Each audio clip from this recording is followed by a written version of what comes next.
Diesel पर जब bat वापिस आया उस समय उन्होंने कहा, उस समय के पेट्रोलियम मिनिस्टर जो थे केंद्र के, उन्होंने कहा कि सरकार ने बैट बढ़ा दिया। हमने अर्थव्यवस्था को मजबूत करने के लिए बैट बढ़ाया। मेरे ख्याल उस समय पेट्रोलियम मिनिस्टर जो थे हरदीप पुरी जी थे। दूसरी तरफ से और हमने 3 रुपए डीजल के बढ़ाए। इस तरह कई और हमने व्यवस्था परिवर्तन किया और 2200 करोड़ रुपए का राजस्व कमाया। और फिर हमने अपने सरकारी कर्मचारी और अधिकारियों को जो हमने राजस्व बढ़ाया था, जो हमने सुधार कदम उठाए थे, उसमें हमने पहली ही कैबिनेट में सरकारी कर्मचारियों को ओल्ड पेंशन स्कीम दी। हमने उसमें व्यवस्था की बजट की, क्योंकि जो पैसा जनता का लुटा दिया जाता था उसके माध्यम से जो हमने शराब के माध्यम से 450 करोड़ कमाया, वो हमने ओल्ड पेंशन स्कीम के तहत उन कर्मचारियों की रिटायरमेंट के लिए लगाया जो बेचारे आज रिटायर होकर जिनको 10,000 रुपया पेंशन मिलनी थी, आज वो 25 और 50,000 रुपया पेंशन प्राप्त कर रहे हैं। हमने अपने 5 गारंटियां पूरी की। जो महिलाएं डिजर्व करती थी उन्हें हमने 1500 रुपया दिया। ये सब अपने संसाधन 1 वर्ष में जो 2200 करोड़ कमाया उसमें से दिया। फिर हमने कहा कि हिमाचल प्रदेश आत्मनिर्भर कैसे बनेगा। हमने कुछ कड़े फैसले किए और व्यवस्था परिवर्तन के माध्यम से आत्मनिर्भर हिमाचल प्रदेश की नींव पहले बजट में रखी। और आज मुझे खुशी है जहां हमने इस आर्थिक संकट को काबू किया है, अब आर्थिक संकट को नियंत्रण करने के लिए फिस्कल डिसिप्लिन और फिस्कल प्रूडेंस के माध्यम से हम आगे बढ़ रहे हैं। सरकारी कर्मचारी हमारे परिवार के सदस्य है। मैं खुद सरकारी कर्मचारी के परिवार से आता हूं, लेकिन सरकारी कर्मचारियों को जो हम 1 तारीख को पेंशन देते थे और सैलरी देते थे, हर महीने हम सरकारी कर्मचारियों को सैलरी के रूप में 1200 करोड़ रुपया, और जो पेंशनधारी हमारे बुजुर्ग है उनको 800 करोड़ रुपया हम हर महीने की पहली तारीख को देते हैं। यानी 2000 करोड़ रुपया हर महीने हम कर्मचारियों के और अधिकारियों की सैलरी और पेंशन के लिए खर्च करते हैं। होता क्या है कि इन सैलरी और पेंशन को देने के लिए हम बाजार से 7.5% पर ऋण उठाते हैं। यानी कि 2000 करोड़ रुपए मेरा हम 7.5% पर ऋण उठाते हैं, क्योंकि जो हमारी ट्रेजरी होती है उस ट्रेजरी में कई खर्चे निकलते रहते हैं। 2000 करोड़ पहली तारीख तक नहीं होता। और जो हम रिजर्व बैंक ऑफ इंडिया से जब हम सैलरी और पेंशन देने के लिए लोन लेते हैं तो उस पर 7.5% ब्याज देना पड़ता है। और जो हमें केंद्र सरकार से शेयर आता है, जो हमारा केंद्र सरकार से शेयर आता है, वो कब आता है? जो हमें पैसे मिलने चाहिए, जो हमारे राज्य का शेयर बनता है, चाहे आरडीजी है, तो 6 तारीख को हमारे को आरडीजी आती है और 10 तारीख को शेयर इन सेंट्रल टैक्सेस आता है, वो आता है 10 तारीख को। तो 5 दिन का जो इंटरेस्ट हमें लोन के रूप में हम सैलरी और पेंशन देने के लिए करते, वो बनता है 3 करोड़ रुपया। अगर एक महीने में हम 3 करोड़ रुपया सरकारी कर्मचारी और पेंशनों के देने के लिए लोन उठाकर देते हैं, तो उस व्यवस्था को सुचारू करने के लिए ये फिस्कल डिसिप्लिन की बहुत जरूरत थी। और हमने इसमें प्रयास किया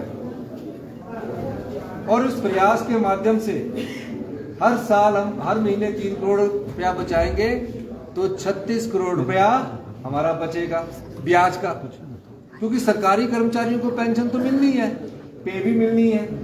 तो वो 36 करोड़ रुपया हम सरकार की किसी कल्याणकारी योजनाओं में लगा रहे हैं। जैसे कि हम विधवाओं के बच्चों के लिए शिक्षा को मुफ्त करके योजना लाए हैं, ऐसी कई कल्याणकारी योजनाएं।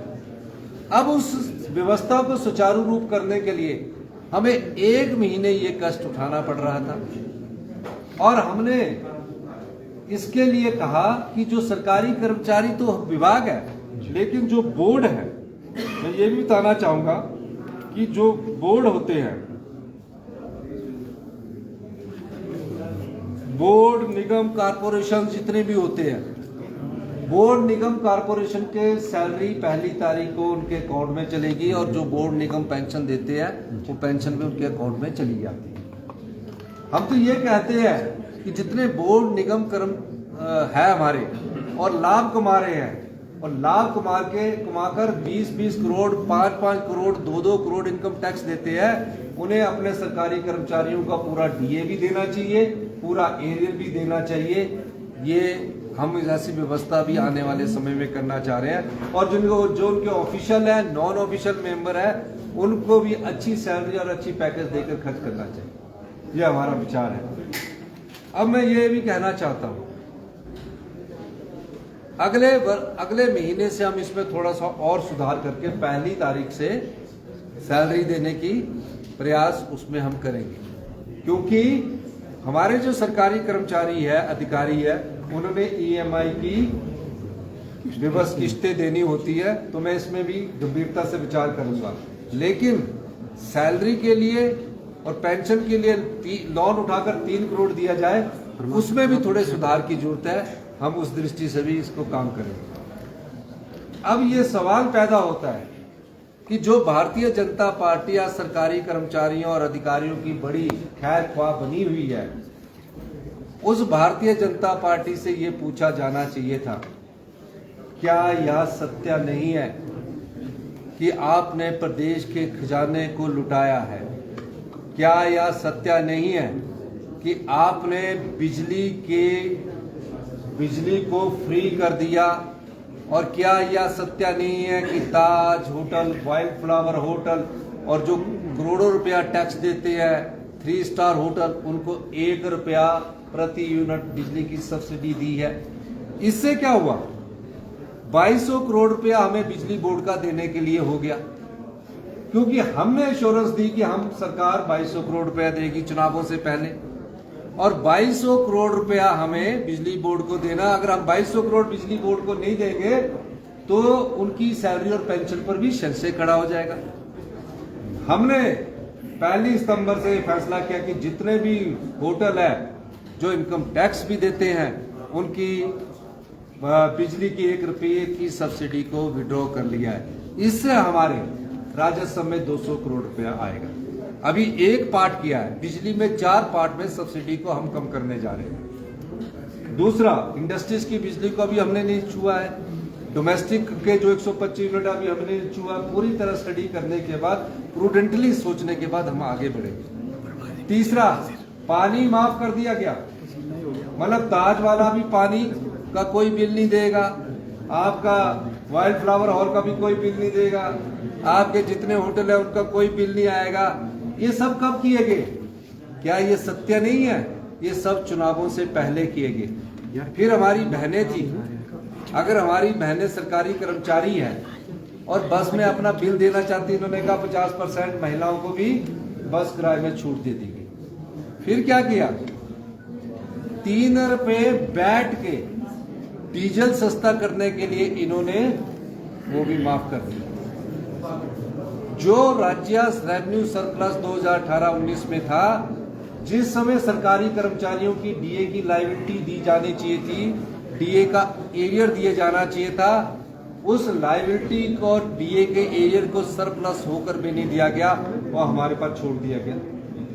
हमने पहले स्तर पर 75 साल से ऊपर के सभी पेंशनधारियों के एरियर को 2 स्टेजेस में बांटने की बात की है। ये प्रदेश की जनता को जानना जरूरी है। सरकारें आती है, सरकारें चली जाती है, मुख्यमंत्री आते हैं, मुख्यमंत्री जाते हैं। मैंने ये इसलिए 40 साल में पहली बार जनता के सामने लाया, क्योंकि जनता को पता होना चाहिए ये संपत्ति आपका है, ये खजाना आपका है। चुनावों से पहले जो भी राजनीतिक दल इसको लुटा देता है, तब प्रदेश में इस प्रकार के हालात पैदा होते हैं। और ये हमारा 19 महीने की सरकार के कठिन परिश्रम है। कई लोगों को हमारी बात से नाराजगी भी मिली होगी, पत्रकार बंधु भी गुस्से में आए होंगे, लेकिन मैं एक चीज कहना चाहता हूं कि हम प्रदेश के हित में जो भी होगा हम सही फैसला करेंगे। किसी कर्मचारी का अहित हम नहीं देख सकते और इसीलिए हम कर्मचारियों की जो डीए है, हमने उनसे प्रार्थना की है कि आप इस समय हमारी अर्थव्यवस्था पटड़ी पर आई है, अगर हम इसमें को थोड़ा सा भी ड्रेल कर देंगे, थोड़ा सा भी इसमें से कुछ ऐसी चीजें निकाल देंगे तो हमारी अर्थव्यवस्था फिर नीचे की तरफ जाएगी। 6 महीने के अंदर हमें अर्थव्यवस्था में जो सुधार हुआ है और जो तेजी से सुधार आ रहा है वो प्रदेश के हित में है। 2027 तक मैं जयराम ठाकुर जी को कहना चाहता हूं कि मैंने ये कहा है कि हम आत्मनिर्भर हिमाचल बनाएंगे और 2032 तक, वो मुझे बार बार कहते हैं कि क्या बोल रहे हैं, तो मैं स्पष्ट कर रहना चाहता हूं कि 2032 तक हम कहना ये चाहते हैं कि हम जो फैसले ले रहे हैं उससे आज शिक्षा के स्तर में हम 21वें स्थान पर पहुंच गए हैं। 5वीं का बच्चा दूसरी की किताब नहीं पढ़ सकता। क्वालिटी एजुकेशन देना चाहते हैं, क्वालिटी हेल्थ सिस्टम को डेवलप करना चाहते हैं, क्वालिटी फूड देना चाहते हैं, क्वालिटी लाइट देना चाहते हैं, क्वालिटी इंफ्रास्ट्रक्चर देना चाहते हैं, तभी ये सब आत्मनिर्भर हिमाचल बनेगा और समृद्ध। एक तारीख ये आश्वासन आप देंगे? देखो, कल उनकी सैलरी रिलीज हो जाएगी जो हमारे सरकारी कर्मचारी अधिकारी। मैंने आपको कहा कि हम 5 दिन का, तो हम ये कहना चाहते हैं कि हम हिमाचल के अधिकारों के लिए और हिमाचल की जनता के लिए लड़ाई लड़ रहे हैं। कभी कुछ समय के लिए इसको रोका जाए। मेरा ये मानना है कि हम सब लोगों को मिलेगी। हमारे हेल्थ के संस्था की हमारी सरकार कराने की गया तो जनता ने मौका दिया और मैं सच्चे मन से हम लोग जनता की सेवा करना चाहते हैं। हमारी सरकार के मंत्रिमंडल और विधायक सभी सच्चे मन से सेवा करना चाहते हैं। आज आप हॉस्पिटल में जाइए, क्या हाल है हॉस्पिटल में, आपसे पूछता हूँ कैजुअलिटी में जाइए, एक बेड पर 2 लेटे हुए हैं, हम इसमें हैं। धन्यवाद।